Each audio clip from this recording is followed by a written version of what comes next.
Hello সবাইকে, আসসালামু আলাইকুম। আপনাদের সবাইকে স্বাগতম জানাচ্ছি আজকের ভিডিওতে। এবং আজকের ভিডিওতে আমরা রোমান রেইন্স সম্পর্কে কথা বলবো। স্পেশালি তিনি তার ডাব্লিউডাব্লিউ ক্যারিয়ারে কি করেছেন, কতটা স্ট্রাগল করেছেন, তার কতটা ডেভেলপ হয়েছে, কি অ্যাচিভমেন্ট ছিল, এগুলো নিয়ে কথা বলবো। সত্যি বলতে বর্তমান সময়ে যদি সবচেয়ে সাকসেসফুল রেসলার সম্পর্কে কথা বলা হয় তাহলে তার মধ্যে রোমান রেইন্সের নামটাই সবার আগে আসবে। কারণ তার যে রেকর্ড, তার যে হিস্টোরি, তার যে বর্তমান পজিশন, সব কিছু মিলিয়ে তিনি সবার চেয়ে আলাদা এবং সবার চেয়ে উপরে থাকবেন আর কি। তো আমরা শুরু করতে চাই 2012 সালে তিনি যখন শিয়েলদের সাথে মেইন রোস্টারে আসেন ডাব্লিউডাব্লিউতে। তো ওই সময়টাতে শিয়েলদের 3জন মেম্বারের মধ্যে রোমান রেইন্স একটু ইউনিক ছিলেন, কারণ তার যে ফিজিক্যাল প্রেজেন্স, তার যে ফাইটিং স্কিলস, যে অ্যাগ্রেসিভ এবং তিনি যে মুভগুলো ইউজ করতেন এগুলো অন্যদের চেয়ে অনেকটা ভয়ঙ্কর ছিল, বা বলা যায় একটু বেশি পাওয়ারফুল ছিল। এর তাকে পাওয়ার হাউসও বলা হইতো। স্পেশালি তার তখনকার যে সুপারম্যান পাঞ্চগুলো আপনারা যদি দেখে থাকেন তাহলে ওইটা অনেকটাই বেশি ইউনিক এবং অনেকটা ডেঞ্জারাস ছিল।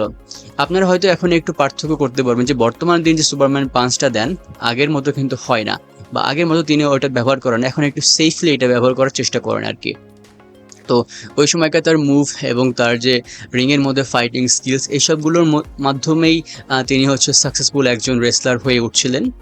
এরপর 2014 সালে যখন হচ্ছে শিল্ড ব্রেক হয়ে যায়, আমরা জানি সেথ রলিংস শিল্ডকে ভেঙে দেন। তার পরবর্তীতে তিনি ডিন অ্যাম্ব্রোসের সাথে মিলে কিছু ম্যাচ খেলেন এবং তারপর তিনি তার নিজের ক্যারিয়ারে ফোকাস করেন। ডাব্লিউডাব্লিউ তাকে সুযোগ দেয় নিজের ক্যারিয়ার গোছানোর জন্য। তিনি 2014 সালে ডাব্লিউডাব্লিউ যে স্লামি অ্যাওয়ার্ড এখানে সুপারস্টার অব দ্য ইয়ার নির্বাচিত হন এবং তার পরবর্তীতে তার নিজের ক্যারিয়ারে ফোকাস করা হয়। ডাব্লিউডাব্লিউ ওই সময় তাকে অনেক ভালো পুশ দিচ্ছিল। স্পেশালি প্রথম দিকে তিনি অডিয়েন্সের খুব ভালো চিয়ার্স পাচ্ছেন, অডিয়েন্স তাকে খুব বেশি সাপোর্ট করছিল এবং একটা সময় তিনি মিক্সড রিয়াকশন পান, মানে অডিয়েন্স তাকে ভালো বলতো আবার খারাপ বলতো, এবং একসময় দুর্ভাগ্যবশত তাকে সবাই বউ বা একটু কম সাপোর্ট করতো আর কি। তো ওই সময়টা তার জন্য একটু ডিফিকাল্ট ছিল আর কি। তিনি রয়্যাল রাম্বল জিতেন এবং তিনি রেসলম্যান 31-এ ব্রক লেসনারের সাথে চ্যাম্পিয়নশিপ ম্যাচ খেলার সুযোগ পান, যদি দুর্ভাগ্যবশত সেথ রলিংস সেখানে মানি ইন দ্য ব্যাংক ব্রিফকেস নিয়ে ক্যাশ ইন করে, যার ফলে তিনি ওই ম্যাচটা হেরে যান। যদিও তিনি 2015 সালে ওয়ার্ল্ড হেভিওয়েট চ্যাম্পিয়ন টাইটেলটা জেতেন এবং সেটা একটু অল্প সময়ের জন্য ছিল আর কি। সে ম্যাচ তাকে ইন্টারফেয়ার করে তিনি ওখানে হেরে যান আর কি। আমরা জানি তারপর অনেক ঘটনা ঘটেছে এবং তিনি আবারও ডাব্লিউডাব্লিউ চ্যাম্পিয়ন নিতে পেরেছিলেন। রোমান রেইন্সকে ডাব্লিউডাব্লিউ বেবি ফেস হিসেবে অনেকদিন রেখেছে, তাকে ডাব্লিউডাব্লিউ যে প্রধান হিরো রেসলারদের মতো এইভাবে অনেকদিন রেখেছে এবং তাকে অনেক বেশি পুশ দিয়েছে বা উপরে উঠিয়েছে, অনেক সুযোগ সুবিধা দিয়েছে। তো এই কারণে ডাব্লিউডাব্লিউতে আমার মনে হয় যে আমার দেখা মতে যে রেসলারকে ডাব্লিউডাব্লিউ সবচেয়ে বেশি সুযোগ দিয়েছে, সবচেয়ে বেশি পুশ দিয়েছে, তিনি হচ্ছেন রোমান রেইন্স। এবং তিনি সেখানে প্রথম দিকে কতটা সাকসেসফুল হতে পারেন নাই, তিনি তার স্কিল, তার অ্যাবিলিটি দিয়ে দর্শকদের সন্তুষ্ট করতে পারেন নাই, এই জন্য দর্শক তাকেও ততটা পছন্দ করতো না। যাই হোক, পরবর্তীতে তিনি লিউকেমিয়া রোগে আক্রান্ত হওয়ার কারণে তিনি ডাব্লিউডাব্লিউ থেকে কিছু মাসের জন্য লিভ নেন এবং পরবর্তীতে তিনি এই রোগ থেকে সেরে উঠে আবার যখন ডাব্লিউডাব্লিউতে ফিরে আসেন তখন তিনি দর্শকদের থেকে ভালো রিয়াকশন পান। স্পেশাল যখন তিনি তার যে বক্তব্য দিচ্ছিলেন যে তিনি অনেক বছর যাবত এই রোগে আক্রান্ত হয়ে আছেন এবং এটাকে সারবে কিনা বা কখনো ঠিক হবে কিনা তাও জানেন না, এরকম একটা বক্তব্য দেওয়ার পর দর্শকদের তার প্রতি একটু মায়া হয় এবং মায়া হওয়ার কারণে তিনি যখন এই রোগে আক্রান্ত হয়ে ট্রিটমেন্টের মধ্যে ছিলেন সবাই তাকে অনেক বেশি সাপোর্ট করতো, অনেক বেশি মিস করতো। যার ফলে যখন তিনি আবার রিটার্ন করলেন ওই সময়টা সবাই তাকে অনেক বেশি সাপোর্ট দিচ্ছিল, যার ফলে তিনি দর্শকের মধ্যে একটা ভালো রিয়াকশন পাওয়া শুরু করেন। রোমান রেইন্সের ক্যারিয়ারের সবচেয়ে ভালো অধ্যায় শুরু হয় 2020 সালে যখন তিনি রিটার্ন করেন তিনি দ্য ফিয়েন্ডকে অ্যাটাক করেন। তো ওই সময়টাতে তিনি সবচেয়ে ভালো পারফর্ম করেন। স্পেশালি কয়েকদিন পর তিনি যখন পল হেইম্যানকে নিজের পার্সোনাল অ্যাসিস্ট্যান্ট বা ম্যানেজার রাখলেন, তারপর থেকে তার ক্যারিয়ারে শুধু ঊর্ধ্বগতি হতে থাকলো আর কি। ওই সময়টাতে তিনি অনেক ভালো অ্যাচিভমেন্ট করেন, তিনি ডাব্লিউডাব্লিউ টাইটেল 2টাই জেতেন, আনডিসপিউটেড চ্যাম্পিয়নশিপ জেতেন এবং তিনি তার দল ভারী করার জন্য দ্য উসোকে সাথে আনেন। যদিও যে উসোর সাথে তার ঝামেলা হয়, তাকে ট্রাইবাল চিফ হিসেবে মানার জন্য তিনি রাজি ছিলেন না আর কি। যদিও পরবর্তীতে তাদের মধ্যে একটা ব্লাড লাইনে একটা গ্রুপ তৈরি হয়ে যায়, যেটা আমরা জানি যে ডাব্লিউডাব্লিউতে অনেক সময় যাবত রাজ করেছিল আর কি।